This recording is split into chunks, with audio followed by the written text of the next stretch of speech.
Hello guys, in this video I'm going to show you how to adjust the skin tone on the Lumii-Photot Editor application. But first of all, I just want to mention, please don't forget to subscribe to our channel, because at 100,000 subscribers we are going to show you our YouTube revenue statistics and growth strategy, how to make money online. So let's jump into it. First of all, open the application on your device. Select a picture and go to the adjust button next to the filter option at the bottom of the screen.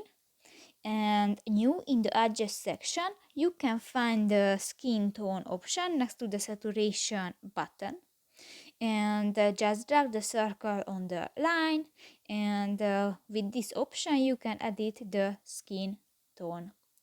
And done. So that's pretty much it for this video, guys. See you in the next one. Bye bye.